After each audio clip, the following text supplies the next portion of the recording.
कर्मचारी हैं उसके वेतन का 10 से 14% किया जा रहा है। 14% का निजी क्षेत्र में जो 14% तक का डिडक्शन होगा उसको छूट मिलेगी। भारत के जो कामगार हैं, जो प्रोफेशनल हैं, मल्टीनेशनल कंपनीज में काम करते हैं, उनको ई-सॉप्स मिलता है। इसके अलावा सामाजिक सुरक्षा में निवेश होता है और दूसरे तरीके के उनको फायदे मिलते हैं। अगर ऐसी बातों की जानकारी नहीं दी जाएगी तो इनको काले धन के कानून के दायरे में लाया जाएगा। ऐसे में जो मूवेबल एसेट होंगे, जो 20 लाख रुपए तक के और 20 लाख रुपए तक को आपराधिक दायरे से बाहर लाया जा रहा है। वित्तीय बिल के दूसरे हिस्से की बात की जाए, टैक्स बेनिफिट कुछ फंड्स में बढ़ा रहे हैं हम। IFSCs में उनको शामिल किया को इस दायरे में लाया जा रहा है।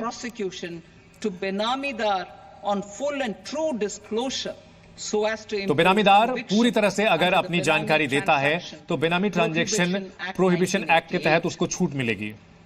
पर्सनल इनकम टैक्स की अगर बात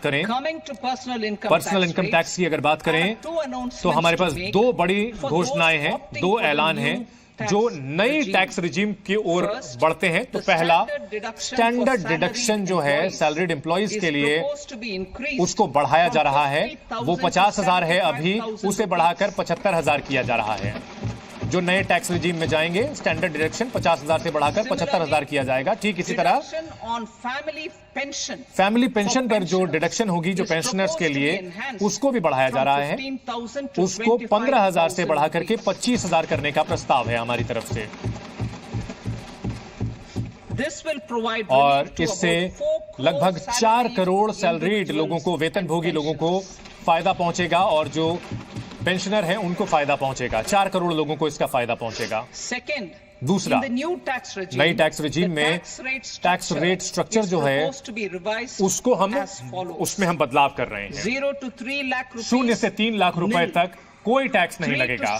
3 लाख से 7 लाख रुपए तक 5% टैक्स लगेगा। 7 से 10 लाख रुपए तक 10% का टैक्स लगेगा। 10 से 12 लाख रुपए तक 15% टैक्स लगेगा। 12 से 15 लाख रुपए तक 20% टैक्स लगेगा और 15 लाख से ऊपर 30% का टैक्स लगेगा।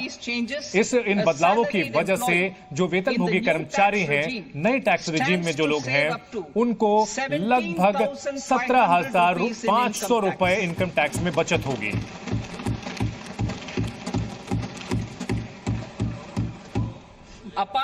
इसके अलावा हम कुछ और ऐलान भी कर रहे हैं, कुछ बदलाव भी कर रहे हैं, जैसा कि हमने विवरणिका में दिया हुआ है। इन नए प्रस्तावों की वजह से लगभग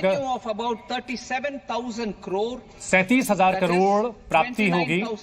डायरेक्ट टैक्सेस में 29,000 करोड़ और 8,000 करोड़ 37,000 करोड़ का नुकसान होगा सरकार को। और इसलिए जो पूरा प्राप्ति जो चली जाएगी वो लगभग 7,000 करोड़ सालाना का नुकसान होगा। और इसी के साथ स्पीकर महोदय, हम बजट को प्रस्तुत करते हैं। जय हिंद। आइटम नंबर 2 हो गया क्या?